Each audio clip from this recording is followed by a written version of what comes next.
इनकी मांग है कि हम लोगों से मुख्यमंत्री मिले और उसके बाद ही हम अनशन तोड़ेंगे।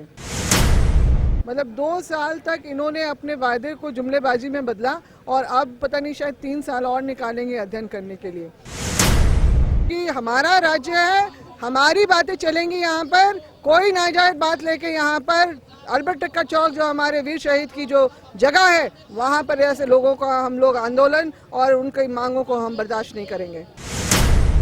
भाषा विवाद को लेकर लगातार आंदोलन जारी है और राजभवन के समीप जो धनबाद और बोकारो से चलकर युवा आए थे उनका आमरण अनशन भी जारी है। इस आमरण अनशन में साथ देने के लिए पूर्व मंत्री गीता श्री उरांव भी पहुंची है। इनसे ही जानते हैं, गीता जी क्या आश्वासन मिला? ये लोग नहीं मानने को तैयार हैं आमरण अनशन खत्म करने के? देखिए, माननीय विधायक लोबिन हेम्ब्रम जी ने तो इनको काफ़ी आश्वस्त करने की कोशिश की कि आप लोग अपना अनशन तोड़ दीजिए, मगर इनकी भी ये बात मन में घर बैठ गई है कि मुख्यमंत्री जो इतने दिनों तक इनके जो है इस अनशन का कोई इन्होंने अभी तक संज्ञान नहीं लिया है तरीके से, तो फिर अगर आज अनशन तोड़ देते हैं तो मतलब इनका जो है आंदोलन में एक ब्रेक लगेगा। और इनकी मांग है कि हम लोगों से मुख्यमंत्री मिले और उसके बाद ही हम अनशन तोड़ेंगे।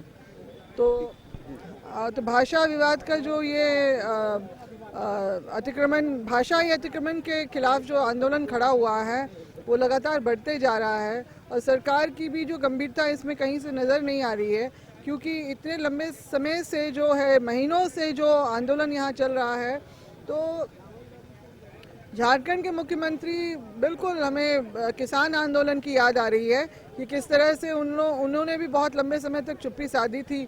आखिरकार 700 जो किसानों की मौत के बाद उन्होंने जो है इन काले बिलों को वापस लेने का जो किया था, शायद मुख्यमंत्री उनको अपना आदर्श मानने लग गए हैं और अभी तक जो है उनकी बातों में गंभीरता नज़र नहीं आ रही है। उन्होंने कहा कि 2002 के जो कोर्ट केस है स्थानीय नीति को लेके उसका हम अध्ययन कर रहे हैं। मतलब 2 साल तक इन्होंने अपने वायदे को जुमलेबाजी में बदला और अब पता नहीं शायद 3 साल और निकालेंगे अध्ययन करने के लिए। और अध्ययन करने में उनकी मदद कौन करेंगे? जो यहाँ के महाधिवक्ता जो राजीव रंजन मिश्र, जिन्होंने बिहार के जो निवासी हैं, बक्सर के और बिहार के निवासी हैं, जिन्होंने 2002 में प्रशांत जो विद्यार्थी के केस में इन्होंने ये कोर्ट का स्टे ऑर्डर लगवाया था, तो वैसे व्यक्ति अगर अपने कानूनी सलाहकार रखेंगे तो निश्चित रूप से उनको केस को किस दिशा और किस तरह से समझाया जाएगा वो तो हमें समझ ही आ रहा है। गीता जी, जिस विश्वास के साथ युवा हेमंत सोरेन जी को सत्ता में लाए थे, लग रहा है कि वो विश्वास टूट चुका है, क्योंकि उनके ही पार्टी के विधायक जब आश्वासन देने आते हैं कि हम मुख्यमंत्री से मिलवा देंगे, फिर भी विश्वास नहीं हो रहा है कि हकीकत में हम मुख्यमंत्री से मुलाकात हो जाएगी। हाँ, निश्चित रूप से विश्वास का तो माहौल तैयार हो ही गया है और इसके लिए मुख्य रूप से मुख्यमंत्री ही जिम्मेदार हैं। उन्होंने और जिस तरह से बेफिक्री अपनी दिखाते हैं वो सबको कहीं ना कहीं बहुत ठेस पहुंचाता है, दर्द पहुंचाता है और उनकी कहीं से भी इस बात में गंभीरता नज़र नहीं आ रही है। मगर अब झारखंडी शेर जाग चुका है। अपने हक अधिकार की लड़ाई जो है, जो सिलसिला 2002 में शुरू हुआ था, वो अब नए झारखंड की ओर बढ़ रहा है और जो हमने 20-21 साल की जो उम्मीद में हमने ये समय जाया किया, अब और वक्त हम लोग यहाँ पर जाया करने के लिए तैयार नहीं हैं। गीता जी, आपने हेमंत सोरेन की तुलना पुतिन से कर दी, आखिर ऐसा क्यों?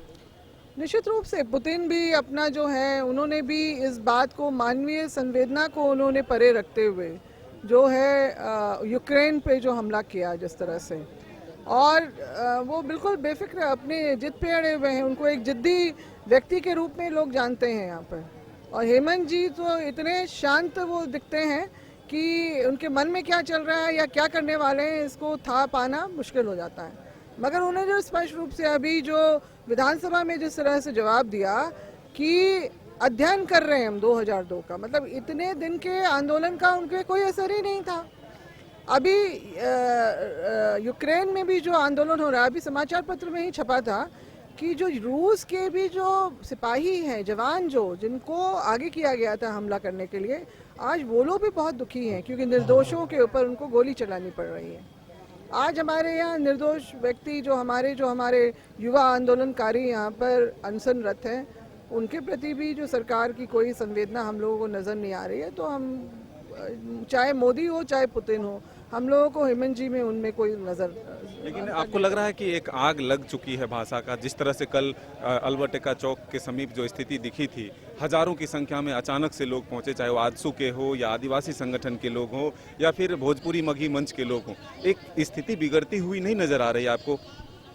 हजारों की संख्या में हमारे अखिल भारतीय आदिवासी विकास परिषद के लोग थे और आजसू के भी जो हैं, जो बहुत लंबे समय तक ये भी सत्ता में रहे, इन्होंने उस समय कुछ वो नहीं दिखाया। वो लोग भी चलिए ठीक है, अब इन बातों को लेके आगे आ रहे। हजारों की संख्या में नहीं थे, मात्र 12 लोग जो थे भोजपुरी मगही का जो सबको मिला के बात कर रहे हैं। सब नहीं, वो हमारे साथ नहीं है ना, हमने तो उनको चौक में चढ़ने भी नहीं दिया क्योंकि ये जमीन हमारी है। इनकी क्या औकात है यहाँ पर बंद कॉल करने की भी? इनकी सारी गीदड़ भपकियों का भी हम जवाब एकदम जोरदार तरीके से देंगे और उनको हमने चढ़ने भी नहीं दिया यहाँ पर। और क्योंकि हमारा राज्य है, हमारी बातें चलेंगी यहाँ पर, कोई नाजायज बात लेके यहाँ पर अल्बर्ट एक्का चौक जो हमारे वीर शहीद की जो जगह है, वहाँ पर ऐसे लोगों का हम लोग आंदोलन और उनकी मांगों को हम बर्दाश्त नहीं करेंगे। लेकिन गीताश्री उरांव पर कहा जा रहा है कि ये भी औरंगाबाद से आई हैं। वेरी गुड, किसने कह दिया ये बातें? सारे भोजपुरी मगही वाले लोग। अरे वाह, मुझे तो आज तक पता ही नहीं था, इनको पता है। दिखाएं मेरा खतियान औरंगाबाद का, दिखाएं ना पहले खतियान मेरा औरंगाबाद का। ये आलतू फालतू बातें करने में बहुत माहिर है इन लोगों को तो ये बोलने से पहले सोचते भी नहीं है कि क्या बोल रहे हैं, ठीक है ना। बोल रहे हैं कि 24 में से 12 जिला में हम लोग अपना मगध राज्य बनाएंगे, तो अपना बिहार राज्य में जो है ना, वहाँ के 12 राज्य में जाके 12 जिलों में जाके अपना मगध वो बनाएं, मांग करें, वहाँ पर भी क्या मिलता है इनको देखें। और अगर बात नहीं बनती है तो मेरा एक सुझाव है, अंडमान निकोबार में बहुत सारे द्वीप खाली हैं, वहाँ चले जाएं, वहाँ ये अपना अलग राज्य बसाएं। आज इनकी संख्या देखो, 4-5 लोग थे तो बिल्कुल आपने गीताश्री उरांव को सुना, वो साफ तौर पर कहते हैं कि मुख्यमंत्री इस विवाद को लेकर के गंभीर नहीं है, उनको एक हल निकालना चाहिए, एक समाधान निकालना चाहिए और इन युवाओं की आवाज़ को सुनना चाहिए। अपने सहयोगी संजय के साथ Madan Singh, news bye scope, Ranchi.